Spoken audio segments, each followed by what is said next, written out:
국시 합격을 위해서 기출문제를 어떻게 활용하면 되는지 좀 설명드려 볼게요. 자, 먼저 오해부터 좀 풀고 가겠습니다. 뼈대 계통 관련해서 46회부터 52회 국시에 나왔던 주제들입니다. 요거만 보면 뼈대 계통에 나오는 모든 내용을 다 정리가 된다고 볼 수 있습니까? 이게 뼈대 계통 관련된 내용의 전부다 생각하고 진짜 요거만 준비하면은 낭패를 볼 수가 있죠. 여러분이 공부를 하지 않았음에도 불구하고 요거만 봐서는 안 된다라는 생각이 바로 들지 않습니까? 근데 기출문제 가지고 공부를 하라 라고 말씀드리면 어떻게 받아들이시냐면 기출문제만 보면 되는구나 이렇게 생각하는 사람들이 꽤 많은 것 같아요. 시험 치고 나서 단톡방에서 무슨 얘기를 많이 하냐면은 이번 국시는 기출문제만 가지고 공부한 사람은 바로 사요나라다 이런 얘기를 많이 해요. 기출문제를 활용해서 공부하라고 했지 기출문제만 보세요 라고 하지 않거든요. 절대 그렇게 오해를 하시면 안 됩니다. 그 다음에 기출문제를 활용해서 공부하라고 하면 문제니까 뭐를 하려고 하냐면은 문제를 풀어보려고 한단 말이에요. 풀지 말고 뭐를 하는 게 의미가 있는 거냐면 보는 게 의미가 있어요. 보는 게. 제가 어떻게 보는지 제가 설명드릴 텐데 여러분이 지금 국시 공부가 아예 되어 있지 않은 상태라고 해보겠습니다. 재수생들은 다르겠지만 재학생들은 국시에 초점을 맞춘 공부를 거의 하지 않은 상태일 가능성이 굉장히 높겠죠. 지금 단계에서는.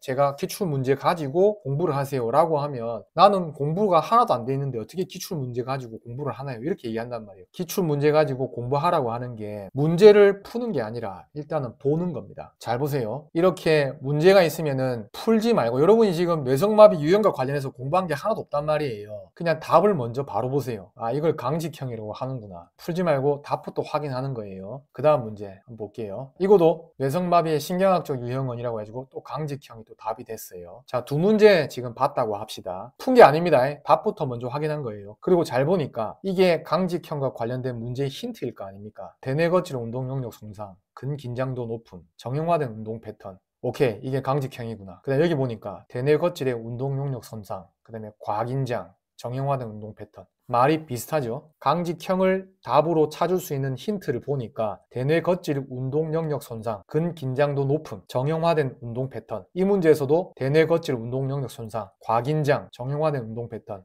이거는 빼박 강직형이구나. 뭘 힌트로 잡아가지고 강직형이 답이 됐는지 기출문제에서 우리가 아주 명확한 근거를 확인하게 됐잖아요. 그 다음에 여러분 뭐를 할 수 있어요? 조산이 큰 요인. 이게 강직형 뇌성마비의 원인이 될 수 있는 거죠. 그 다음 문제 보니까 간대경련과 바빈스키 반사에서 양성 반응. 이거를 강직형의 주요 임상 양상으로 하나 추가할 수 있는 거죠. 자, 그러면은 강직형 뇌성마비와 관련해서 임상 양상으로 또는 원인과 관련된 주요 내용으로 몇 가지를 확인할 수 있는 겁니까? 하나, 둘, 셋, 넷, 5개 확인할 수 있잖아요. 문제 두 문제를 통해 가지고 힌트로 제시된 저 5가지 관련된 내용이 힌트로 다시 제시가 된다. 그럼 여러분들은 빼박 뭘로 답을 할 수 있어야 돼요? 강직형 뇌성마비를 답을 할 수 있어야 되는 겁니다. 지금 소울님께서 기출이 곧 이론서가 될 수 있다는 말씀이시군요 라고 하셨는데 굉장히 일목요연하게 잘 설명을 해주신 겁니다. 이렇게 기출에서 문제 힌트로 제시된 거 있잖아요. 이거를 먼저 보라니까요. 이걸 보고 이거는 강직형이다 라고 아는 겁니다. 이게 왜 중요하냐면 시험에 나온 거는 만약에 그 시험 문제가 잘못되지만 않았다면 제시된 힌트가 100% 답이 강직형이라는 걸 알려주는 거잖아요. 이런 힌트가 보이면은 다른 보기들 중에서 강직형이 답일 수밖에 없어요. 왜?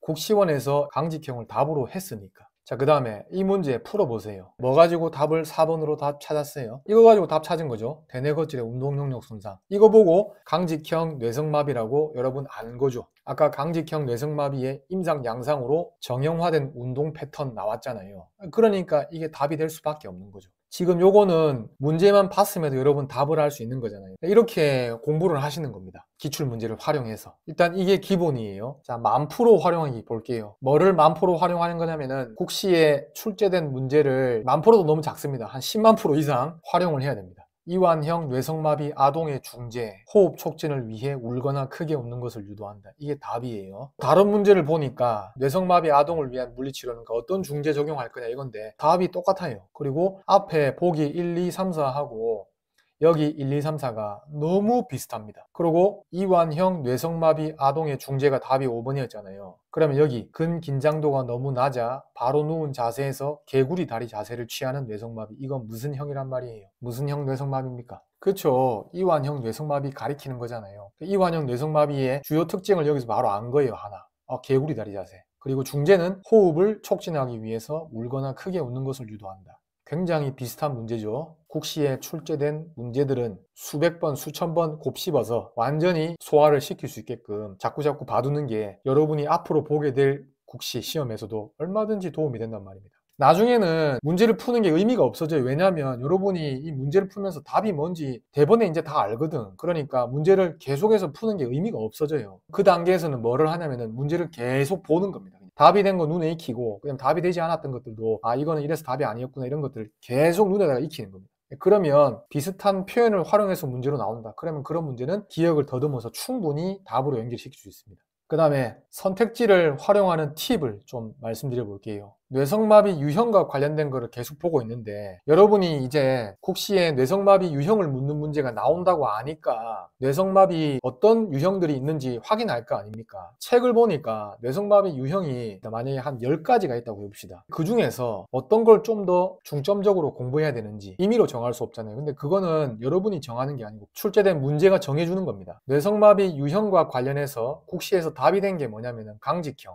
느림 비틀림 운동형, 실조형, 이완형이란 말이에요. 일단 답이 된 거는 힌트가 같이 문제에 제시될 거 아닙니까? 그러면 당연히 공부를 할 때 그 힌트를 활용할 수 있으니까 그것들부터 공부를 해야죠. 그리고 잘 보세요. 강직형은 무려 보기로 4번 나왔어요. 느림 비틀림 운동형도 4번 나오고 실조형도 4번 나오고, 이 4개는 보기를 구성하기 위해서예요. 보기를 구성하기 위해서. 그러니까 이 4가지가 메인이란 말이에요. 이 4가지는 문제를 풀면서 힌트가 제시된 걸 내가 확인할 수 있잖아요. 그러면 그 힌트를 최대한 활용해가지고 그 힌트와 다른 내용이 나온다. 강직형 아니고, 느림 비틀림 운동형 아니고, 실조형 아니고, 이완형 아니니까 다른 거 답이겠네. 이렇게 답을 할 수 있잖아요. 이미 답이 된 것을 잘 기억하고 있으면 그거와 다른 거 문제가 나왔을 때 소거하면서도 풀 수 있잖아요. 그러니까 여러분은 일단은 기출문제를 풀면서 답이 된 걸 우선적으로 먼저 공부를 하는 거예요. 그 다음에 오늘 기출문제를 어떻게 활용하면 좋은지를 설명드리면서 뇌성마비 유형 문제 가지고 설명드렸잖아요. 비법 같은 게 아닙니다. 당연하게 하면 좋은데 대부분의 경우는 그렇게 하지 않죠. 잘. 뇌성마비 유형 관련된 문제를 쭉 모으는 거죠. 주제가 비슷한 것들끼리 묶습니다. 그 문제들을 쭉 한번 보는 거죠. 주제가 비슷한 것들끼리 묶으면 그걸 활용해서 공부를 굉장히 좀 수월하게 할 수 있단 말이죠. 그리고 정리도 더 잘 됩니다. 묶어서 하면.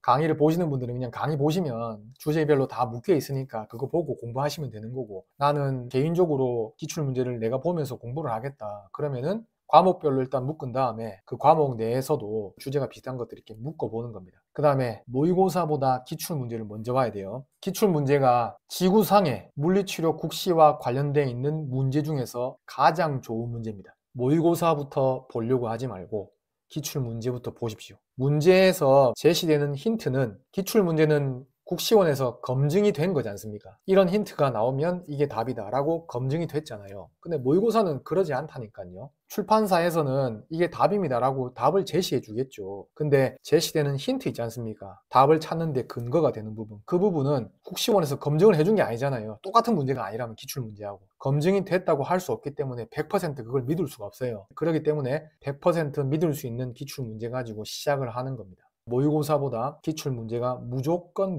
더 좋습니다. 그래서 기출문제 가지고 공부를 차근차근 잘 해나가시기 바랍니다. 국시에서도 거의 같은 문제가 나오는 경우도 있지만 그런 경우는 엄청나게 드뭅니다. 똑같은 문제나 비슷한 문제가 나올 걸 기대하고 기출문제를 본다는 건 그거는 어리석은 짓이고, 제시된 힌트를 기출문제에서 다 확인을 하고 여러분이 기출문제에서 최대한으로 정보를 뽑아낸 다음에 그걸 활용해서 여러분 보고 계신 전공 교재 있지 않습니까? 그런 데서 좀 추가해야 될 부분이 없는지를 찾아보는 거예요. 그냥 아무것도 준비가 돼 있지 않은 상태에서 하는 게 아니라 기출문제에서 중요한 내용들을 확인하고 정리가 된 상태에서 교재를 보는 거죠. 그러면서 이게 이래서 중요했구나 라고 하는 걸 교재를 보면서 좀 더 명확하게 알 수 있는 거죠. 그리고 여러분 나름의 방식으로 교재에 적혀 있는 다른 내용들을 조금씩 또 정리를 해 나가는 겁니다. 그렇게 해서 개념을 계속해서 추가해 나가잖아요. 정말 떨어질 일이 없습니다, 여러분.